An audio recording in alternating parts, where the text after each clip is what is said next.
When you come to Site 1 to pick the ventilator up to use for transport of a ventilated or CPAP BiPAP patient, you need to first check the pouch on the top to make sure that you have all the supplies that you may need. In this pouch, you should have a patient circuit. And even though the hospital patient circuits match our ventilator, you need to have a backup, because sometimes the hospital will pop off this tube because sometimes they don't use that tube. Well, we need to use it every time. So in the event that they have popped this tube off and thrown it in the trash, we need to have this for a backup. You're also going to have your oxygen tubing. This is the tube that hooks to the O2 source in the truck. It also hooks to the portable tank when you're taking a patient from the truck to the hospital. You can pop the power cord out of the ventilator and throw that in the bag. And you also need to check the back and make sure that the manual is in there in case you need it.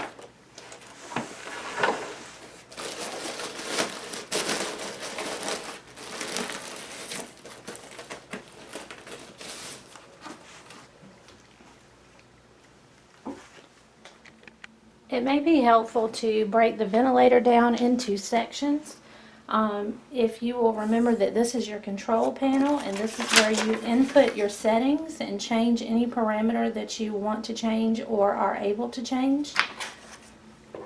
This is your feedback panel. This is where the ventilator tells you what's going on with your patient and your settings and any alarms that may be occurring.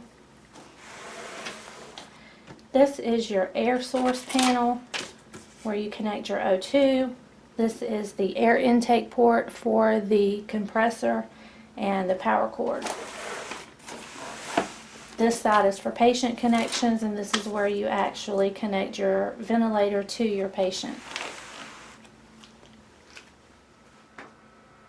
When you turn the ventilator on, if it is not connected to an oxygen source, it is going to utilize the internal air compressor, and it will make a lot of noise.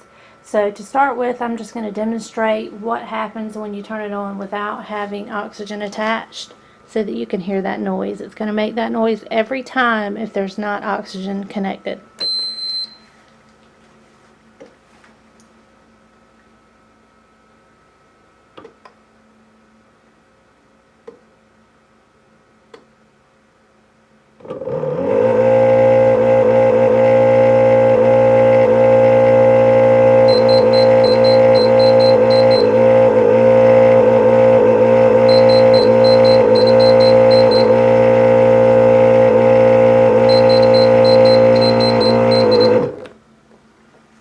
So that's the noise it's going to make because it's using the compressor. Alarms will be going off because you don't have your high pressure and low pressure alarms set yet. So there's going to be a lot going on.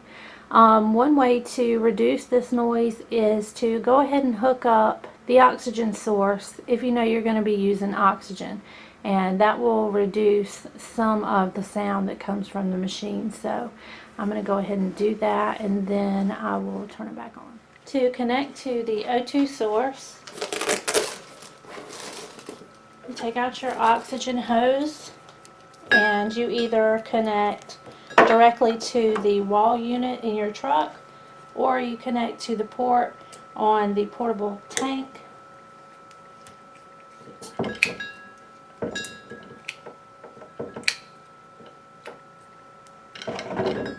Make sure that your tank is on.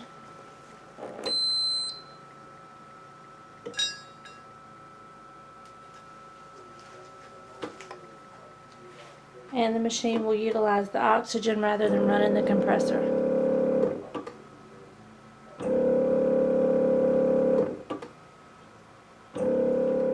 To connect the patient circuit,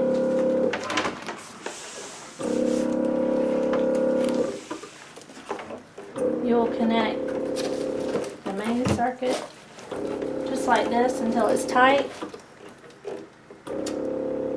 The line that has the blue barb is the larger line, and it's going to be for the patient airway. It has a larger barb here. The exhalation valve is going to be a smaller tube with a smaller barb.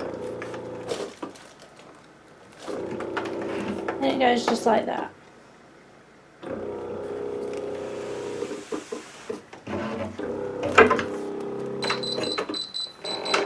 On this end, I just have it hooked up to a balloon, but this would hook directly to the ET tube or CPAP mask.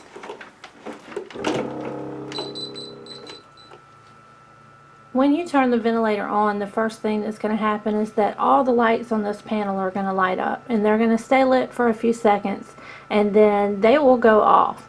The previous settings, the last settings that were used on the ventilator, will remain lit, and then you can start changing these settings. Now, we, Effingham, are not going to use quick start modes or custom modes at this time, so don't ever try to start using this or the custom modes unless we announce otherwise. So I'm just going to cover those up.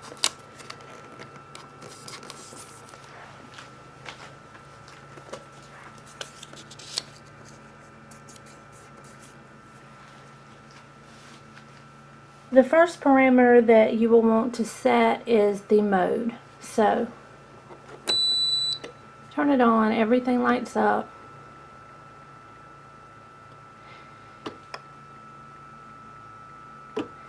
The first scenario that we are going to do is a CPAP patient.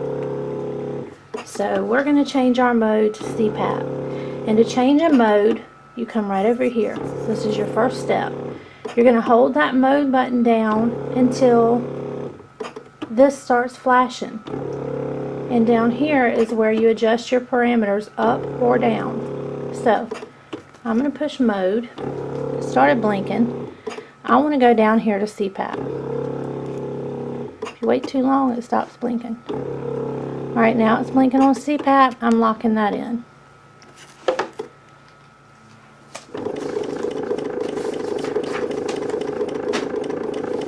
I'm going to set my CPAP, and that's my constant, continuous pressure that I'm going to have for this patient. And I'm going to say that the hospital told me to set my CPAP at 15. They want this patient to have a constant airway pressure of 15. I'm going to hold that down. It's going to blink. And I'm going to start moving up to 15. Got it at 15. I'm locking it in. The next thing that you want to change for CPAP, you want to find out what percent O2 the hospital wants this patient on. So what FiO2 do I want? I'm going to say they told me 60. I'm going to press that, it's going to flash, and I'm going to start moving to 60. And it only moves one at a time, so it may take a minute. I'm at 60, I'm locking that in. Now, only the parameters that are changeable in that mode will light up. So you'll see in CPAP mode, you can't change the tidal volume, you can't change the I time, the breaths per minute, you can't change the PIP. Only things you can change are your constant pressure, your FiO2, pressure support if you want it, we'll get to that in a minute, and your high and low pressure alarms. I like where the alarms are now. Let's say they told us to have it on 40 for high and 5 for low. If you wanted to change that, say make the high 5. Hold it down. Change it to 50. Lock that in.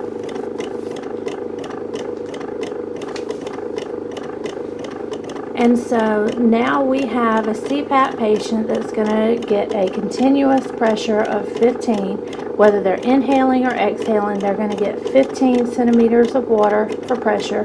They're getting 60% O2.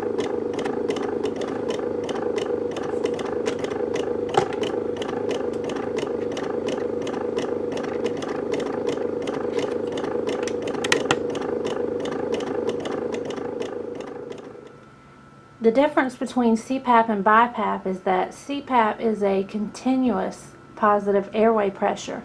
the patient is going to get the same pressure whether they're breathing in or breathing out. In our last demo of the CPAP settings, we had our patient breathing in at 15 and out at 15. For BiPAP, you're going to have two levels of pressure. The patient is going to inhale more pressure than what they exhale against. So let's do a BiPAP demo. Say you get to the hospital and your respiratory therapist wants your patient inhaling at 15 centimeters of water and exhaling against only 10. You're going to turn the machine on.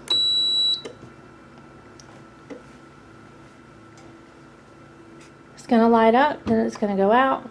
You change your mode down to CPAP.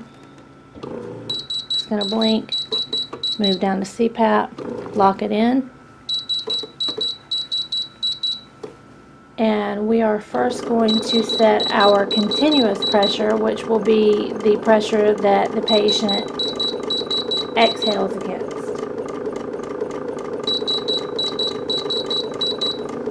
That is going to be the lower pressure, and we want that to be 10. Okay. We have the continuous pressure set at 10. The patient is going to get 10 whether they're breathing in or breathing out. Where BiPAP comes in is with pressure support. On pressure support, the ventilator will give an extra kick of pressure on inhalation. So we're going to set that pressure support to 15.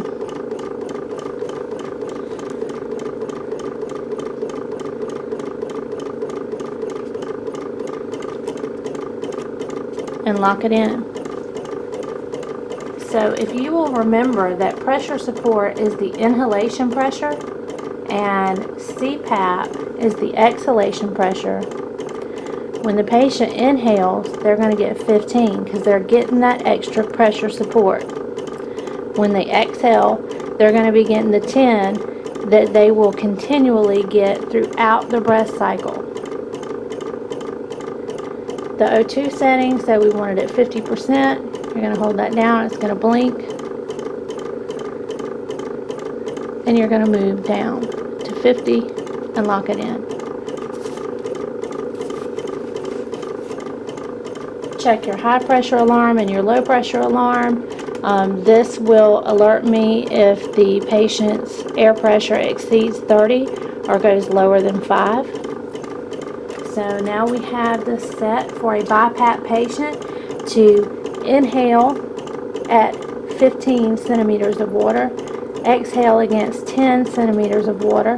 They're getting 50% O2, and the alarms are set 30 on the high end, 5 on the low end.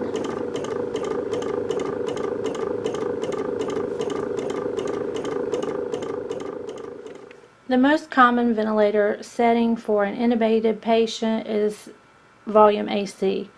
In volume AC, the ventilator will support every breath, whether the patient initiates the breath, the vent initiates the breath, or the operator adds a manual breath. The ventilator is going to support every one of those breaths with a set tidal volume at a constant flow rate controlled by the ventilator. So let's say that you have a patient that is being ventilated in volume AC mode. You want that tidal volume to be 500. You want that patient to have 10 breaths per minute with an inspiratory time of 2. And you want them to receive an FiO2 of 50%. You're going to turn on the ventilator. Everything's going to light up. Then it's going to go out. Now you can change your mode. First thing you always want to do is change your mode. Press this, it blinks. I'm moving up to volume AC, I'm locking that in. Okay, now that we are in volume AC mode, what volume do we want? We want the volume to be 500. So I'm going to decrease this number to 500 and lock that in. So now we're in volume AC with a tidal volume of 500. We want 10 breaths per minute. I'm going to press that down. It's going to blink. I'm going to increase the number. I'm going to lock it in. I want the inspiratory time to be 2 seconds.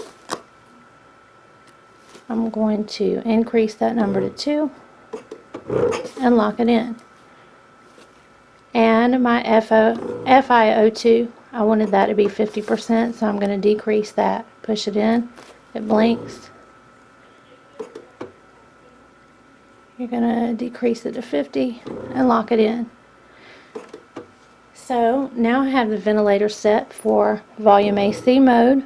With a volume of 500, the patient is getting 10 breaths per minute, which is a 6-second breath time. 2-second inspiratory time, FiO2 of 50%. Your PEEP is optional in this setting. I don't want a PEEP. I'm going to decrease that down to 0 and lock that in.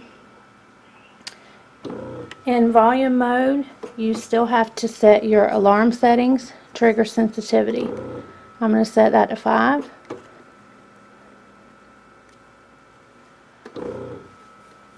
I'm going to set my high pressure alarm to 40.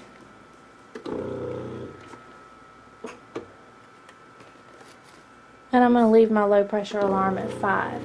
You can ask the respiratory therapist what they want these settings at, but it's generally up to you to decide those.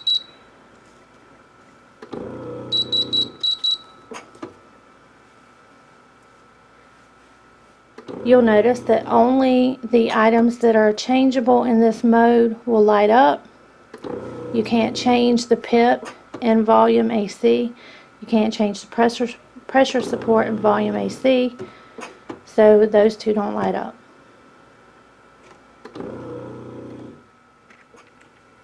Now we will demo the pressure settings. Let's say we are picking up a patient who is being ventilated on pressure AC. In pressure AC mode, the ventilator is going to support every breath that the patient takes, whether that breath is initiated by the ventilator, by the patient, or by the operator adding a manual breath. The ventilator is going to support every one of those breaths by delivering a varied flow rate until that pressure is reached or until the I time runs out. So if we are ventilating a patient in pressure AC mode with a peak inspiratory pressure of 30, breaths per minute at 10, inspiratory time at 2, FiO2 at 50%, and a PEEP of 5. We're going to turn the ventilator on. Everything's going to light up.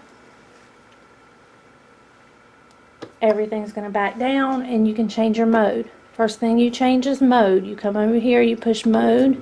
That's going to blink, and you are going to move down to pressure AC and lock that in. Now we're in pressure AC mode. What pressure do we want? We want a peak inspiratory pressure of 30. So we're going to change the PIP right here. Hold that down. It's going to blink. We're going to increase to 30 and lock that in. The next thing that we want to know is breaths per minute. We want 10 breaths per minute. Hold that down. It's going to blink. Decrease to 10. Now we have 10 breaths per minute. We want the inspiratory time to be 2 seconds. Inspiratory time, hold that down. It's going to blink. Increase to 2 seconds. Lock that in. We wanted our FiO2 to be at 50%. So we're going to hold that down. It's going to blink. We're going to decrease to 50 and lock that in. And we said we wanted a PEEP of 5. We want to hold those alveoli open. Hold that down, it blinks. Increase to 5 and lock it in. Now, the last thing that we always need to remember is to check our alarm settings, or we're going to have alarms going off the whole way to town. I want to set my alarm to let me know if that airway exceeds 50. Sometimes the respiratory therapist will tell you what you should set these alarms at, but most of the time it's just going to be up to you to decide. So I'm setting mine to let me know if it goes above 50 or below 10. I always keep my trigger sensitivity at 5. So now we have a patient that is being ventilated in pressure AC mode with a peak inspiratory pressure of 30 centimeters of water at 10 breaths per minute with an I time of 2 at 50% O2 with a PEEP of 5, high pressure alarm at 50, low pressure alarm at 10, and trigger sensitivity at 5.